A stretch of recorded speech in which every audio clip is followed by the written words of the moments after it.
오늘 구약성경 287페이지 신명기 16장의 말씀을 볼 차례입니다. 구약성경 287페이지 신명기 16장 1절에서 8절까지의 말씀입니다.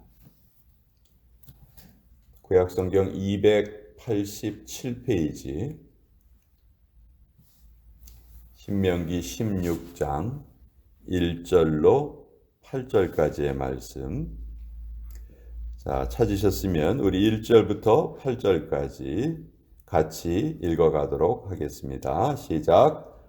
아비벌을 지켜 내 하나님 여호와께 유월절을 행하라. 이는 아비벌에 내 하나님 여호와께서 밤에 너를 애굽에서 인도하여 내셨습니다.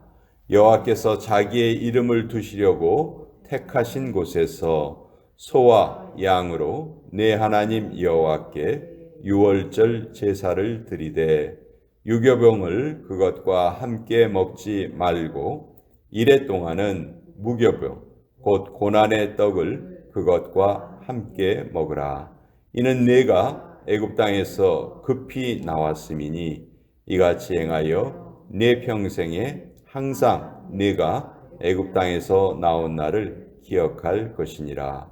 그 이래 동안에는 내 모든 지경 가운데 누룩이 보이지 않게 할 것이요 또 내가 첫날 해질 때에 제사 드린 고기를 밤을 지내 아침까지 두지 말 것이며 유월절 제사를 내 하나님 여호와께서 내게 주신 각성에서 드리지 말고 오직 내 하나님 여호와께서 자기의 이름을 두시려고 택하신 곳에서 내가 애굽에서 나오던 시각 곧 초저녁 해질 때에 유월절 제물을 드리고 내 하나님 여호와께서 택하신 곳에서 그 고기를 구워 먹고 아침에 내 장막으로 돌아갈 것이니라.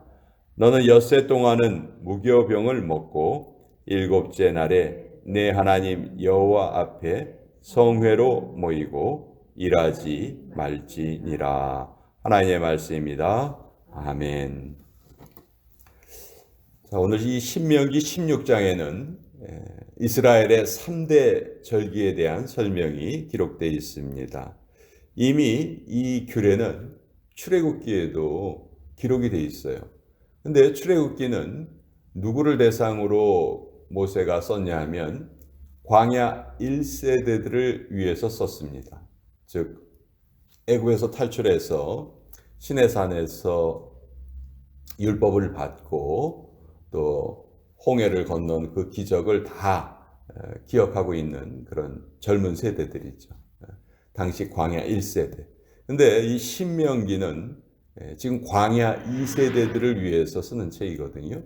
광야 1세대는 그 광야 생활 40년 동안 이제 다 죽고 말았죠. 그래서 모세가 이제 가나안 땅을 바라보면서 광야 2세대들, 직접 가나안 땅에 들어가서 그곳에서 살아갈 광야 2세대들을 위해서 이 세 가지 규례를 다시 한번 설명을 해줍니다. 이 세 가지 규례는 이스라엘의 20세 이상 되는 남자는 반드시 1년에 3차례 꼭 지켜야 하는데 아무 곳에서나 지키면 되는 것이 아니고 반드시 하나님께서 정하신 곳, 여기 보면 여호와께서 자기의 이름을 두시려고 택하신 곳, 이렇게 설명이 되어 있는데 바로 이것이 성막이에요. 성전이죠. 여호와의 성전. 나중에 이제 성막이 성전으로 또 바뀌게 되죠. 이곳에 가서 드려야 한다. 그래서 그 세 가지 규례를 설명을 하고 있는데 오늘 우리가 읽은 부분은 그 세 가지 규례 중에서도 가장 큰 명절인 유월절에 대해서 설명을 해주고 있습니다. 유월절, 칠칠절, 초막절, 이 세 가지가 이스라엘 남자들이 반드시 지켜야 하는 그 절기였어요. 그 중에서도 가장 큰 절기가 바로 이 유월절인데요. 이 유월절은 출애굽, 그러니까 애굽에서 탈출하는 것과 관련이 있죠. 세계 역사를 살펴보면 강대국이 약소국을 지배해서 포로로 삼고 또 온갖 학대를 하고 또 노동력을 착취하는 그런 일들이 참 많이 있었어요. 이스라엘도 예외가 아니었죠. 똑같은 그런 어려움을 겪습니다. 지금으로부터 약 3,500년 전에 이스라엘은 애굽에 노예 생활을 하고 있었죠. 무려 430년이라는 긴 기간 동안 노예 생활을 하고 있었으니 그 430년이라는 기간이 정말 짧은 기간이 아니죠.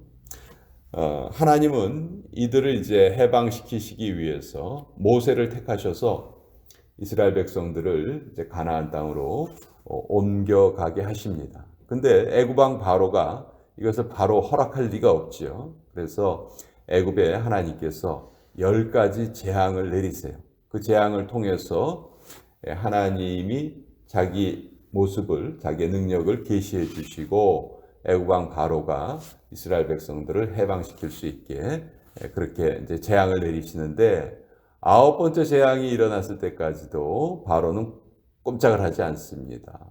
그런데 10번째 재앙, 10번째 재앙은 뭐였냐 하면 애굽의 모든 초태생들, 그러니까 사람이나 짐승을 막론하고 처음 난 초태생은 다 죽을 것이다.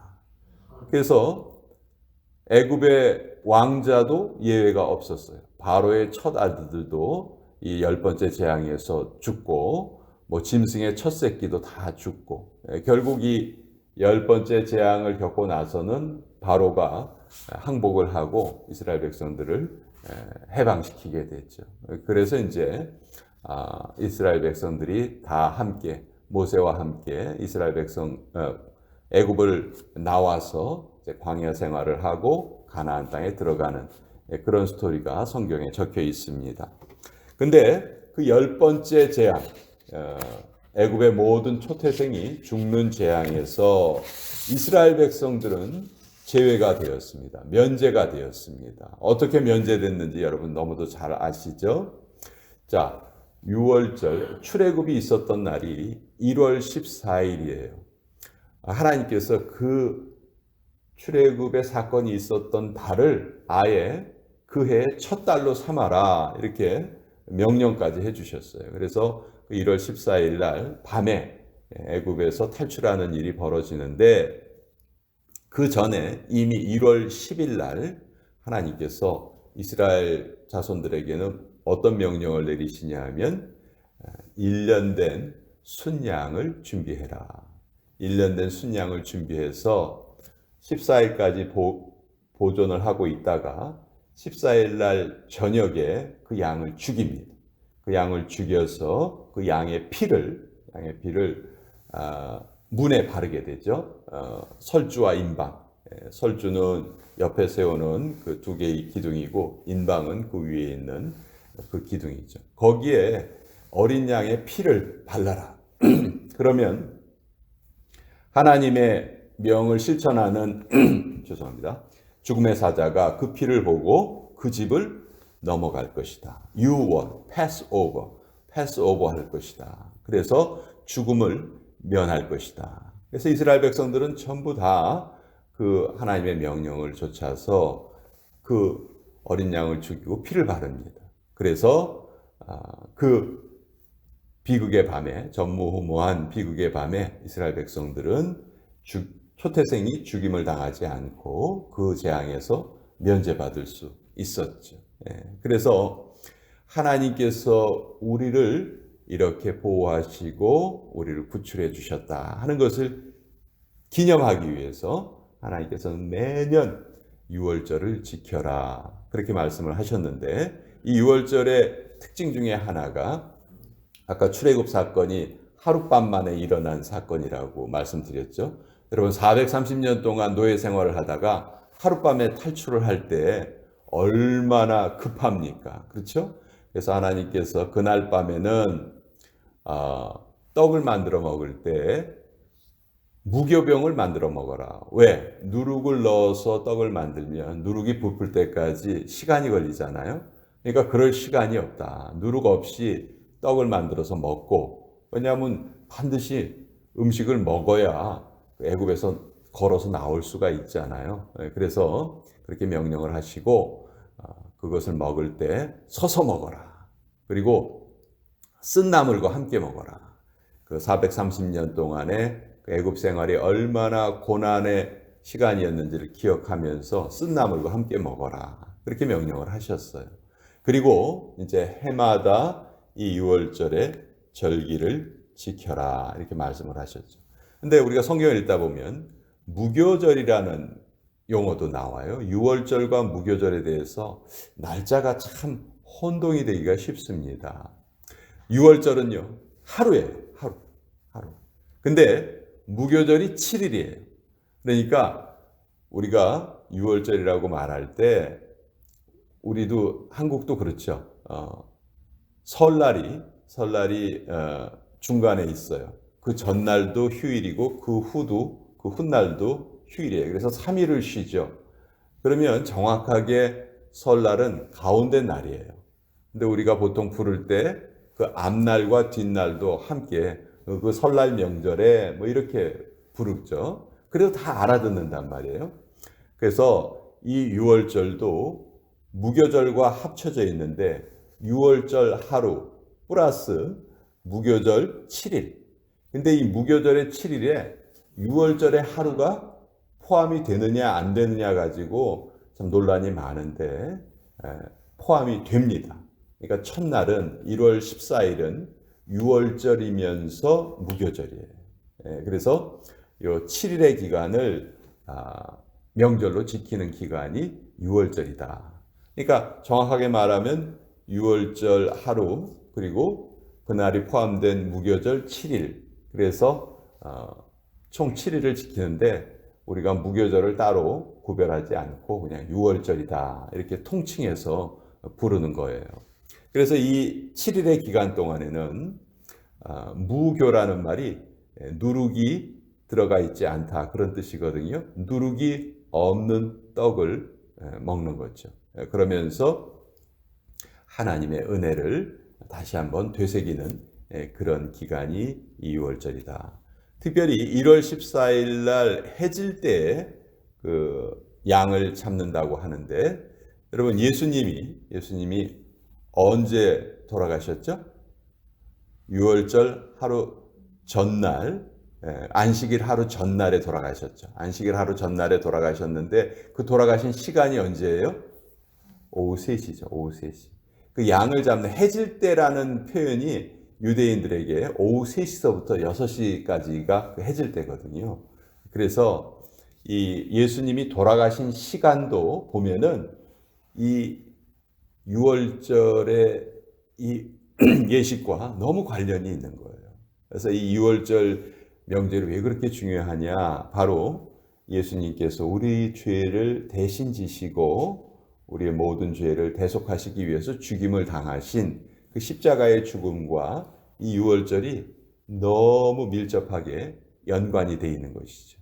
그래서 신약 성경에 보면은 예수님을 부를 때 보라 하나님의 죄를 짊어지고 가는 우리의 죄를 짊어지고 가는 하나님의 어린 양이로다. 세례 요한이 예수님을 가리켜 그렇게 말하는 구절도 있죠. 그래서 이 유월절은 그저 구약에 있는 옛날의 규례가 아니고 예수님께서 이 땅에 오셔서 우리를 위해서 속죄의 그 은혜를 베풀어 주신 것을 미리 보여주는 그런 예식이다. 그래서 유월절을 그렇게 중요하게 생각하고 지금도 계속 지켜지는 그런 예식입니다.